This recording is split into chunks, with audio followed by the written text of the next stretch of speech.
আজকে যে মাটনের রেসিপিটা নিয়ে এসেছি সেটা কিন্তু খুবই সহজে এবং বাড়িতে থাকা উপকরণ দিয়েই তৈরি হয়ে যায়। কোনো স্পেশাল মশলা বা কোনো স্পেশাল ইনগ্রিডিয়েন্টসের দরকারই হয় না। আর এই রেসিপিটি কিন্তু খুব সহজেই তৈরি হয়ে যায়, যার নাম হলো লাহোরি মাটন।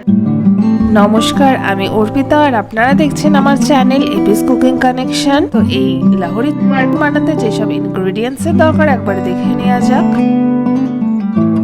প্রথমেই আমরা একটি পাত্র নিয়ে তার মধ্যে পরিমাণ মতন জল দিয়ে আমরা কিন্তু দুটো টমেটো এখানে সেদ্ধ দিয়ে দেব।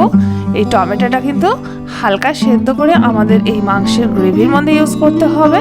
আর এইভাবে কেটে নিলে টমেটোটাকে, তাহলে কিন্তু ছাড়াতে টমেটোর যে গায়ের আঁশ সেটা ছাড়াতে কিন্তু খুবই ইজি হয়ে যায়। আমাদের টমেটো কিন্তু হালকা সেদ্ধ হয়ে গেছে, তারপরে ঠান্ডা হয়ে যাওয়ার পর আমরা কিন্তু এই যে ইজিলি এর পিলটাকে রিমুভ করে নিতে পারলাম। দেখুন খুব সহজেই কিন্তু টমেটোর পিলটা রিমুভ হয়ে গেল, আর খুব সেদ্ধ কিন্তু হয়ে যায়নি। এরপর একটি মিক্সিং জার নিয়ে আমরা ওই সেদ্ধ টমেটোগুলোকে দিয়ে দিলাম। 3টে শুকনো লঙ্কা এখানে দিয়ে দিয়েছি, তারপর কিছুটা পরিমাণ আদা এবং রসুন এখানে দিয়ে দিয়েছি। এগুলো কিন্তু মাংসের পরিমাণ অনুযায়ী বাড়বে এবং কমবে। তারপর দুটো আমরা কাঁচা লঙ্কা দিয়ে দিয়েছি এবং 1 টেবিল স্পুন আমরা কিন্তু এখানে জিরে দিয়ে দিয়েছি এবং কিছুটা আমরা ব্ল্যাক পেপার দিয়ে দিয়েছিলাম। সব কিছুকে এবার একটা স্মুথ পেস্ট আমরা তৈরি করে নেব। দেখুন খুব সুন্দরভাবে কিন্তু স্মুথ পেস্ট আমাদের রেডি হয়ে গেছে। এরপর একটি কড়াই নিয়ে তার মধ্যে হাফ কাপ পরিমাণ সর্ষের তেল দিয়ে দেব। তেলটা যখন একটু গরম হয়ে যাবে তার মধ্যে দুটো স্লাইস করা পেঁয়াজ এর মধ্যে দিয়ে দেব এবং ভালো করে কিন্তু একটু ভেজে নেব। পেঁয়াজটা কিন্তু লাল লাল হয়ে গেছে। এরপর আমরা এখানে একটা ছোট দারচিনির টুকরো দিয়ে দেব, দুটো এলাচ দিয়ে দেব এবং কিছুটা লবঙ্গ দিয়ে দেব। তারপর একটা জয়িত্রী দিয়ে দেব আর কিছুটা পরিমাণ জায়ফলের গুঁড়ো এখানে দিয়ে দেব। এখানে আমি মোটামুটি হাফ জায়ফলের গুঁড়ো দিয়েছিলাম। এরপর সবকিছু ভালো করে মিশিয়ে নিতে হবে। দেখুন পেঁয়াজটা কিন্তু খুব সুন্দরভাবে ব্রাউন কালার হয়ে গেছে। এরপর আমরা এর মধ্যে 1 কেজি যে ধোয়া মটনটা রেখেছিলাম সেটা দিয়ে দেবো। মটন কিন্তু কোনো রকম ম্যারিনেট করা নেই। পেঁয়াজের সাথে এবারে মটনটাকে কিছুটা ভালো করে ভেজে নেব বা কষে নেব।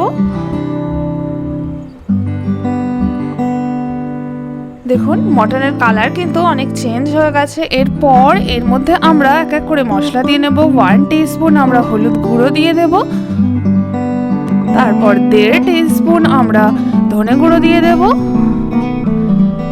তারপর 1.5 টিস্পুন আমরা কাশ্মীরি রেড চিলি পাউডার দিয়ে দেব। এগুলো সবই পরিমাণ কিন্তু বাড়তে কমতে পারে, কোনো অসুবিধা নেই। পরিমাণ মতো নুন দিয়ে দেব, দিয়ে ভালো করে কিন্তু আমরা আবারও মাংসের সাথে মশলাগুলোকে কষে নেব। বলে রাখি এখানে কিন্তু জিরের গুঁড়ো দেওয়ার কোনো প্রয়োজন নেই, কারণ আমরা অলরেডি জিরে বেটে নিয়েছি মশলার সাথেই। এরপর কিছুক্ষণ ঢাকা দিয়ে আমরা ভালো করে কষে নেব মাটনটাকে। দেখুন মটনটা কিন্তু অনেকটাই কষে এসছে, আর একবার ভালো করে কিন্তু নেড়ে নিতে হবে। এরপর আমরা যে পেস্টটা বানিয়েছিলাম সেই পেস্ট কিন্তু এই মাটনের ওপরে দিয়ে দিতে হবে এবং ভালো করে আবারও সবকিছু মশলার সাথে মিশিয়ে নিতে হবে। ভালো করে মিশে যাবার পর এটাকে ঢেকে কিন্তু বেশ কিছুক্ষণ ভালো করে কষিয়ে নিতে হবে। দেখুন মাংস থেকে কিন্তু তেল ছেড়ে দিয়েছে, তার মানে এটি কিন্তু ভালো করে কষে গেছে।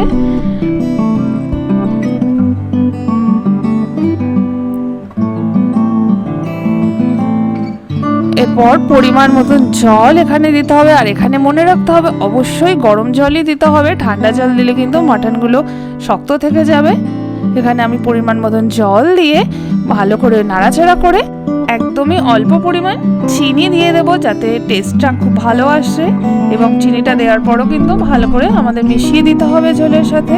এরপর আমরা কিন্তু ঢেকে লো ফ্লেমে মাংসটাকে ভালো করে কষে নেব বা সেদ্ধ করে নেব। দেখুন আমাদের মাংস কিন্তু সেদ্ধ হয়ে গেছে। দেখুন মাটনটা কিন্তু খুবই সফট হয়ে গেছে। খুলে এসছে পুরো গা থেকে, মটন ভীষণই সফট হয়ে গেছে। এটি কিন্তু ঢেকে লো ফ্লেমে করতে হবে। এরপর আমি এখানে একটা গ্রিন চিলি অ্যাড করে দিয়েছি, তারপর 1 টিস্পুন এখানে আমি ঘি অ্যাড করে দিয়েছি, তাতে টেস্ট কিন্তু আরো ডাবল হয়ে যাবে।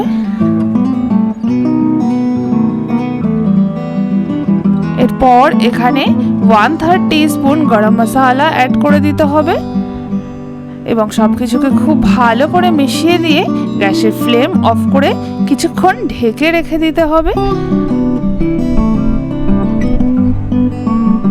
তারপর গরম ভাত বা রুটি পরোটা সাথে এটিকে সার্ভ করে দিতে হবে এবং এর টেস্ট কিন্তু সত্যি অতুলনীয় হয়েছিল। আপনারা অবশ্যই বাড়িতে একবার টেস্ট করে দেখবেন এবং কেমন হলো আমাকে কমেন্টস করে জানাতে ভুলবেন না এবং লাইক ও শেয়ার করতেও ভুলবেন না।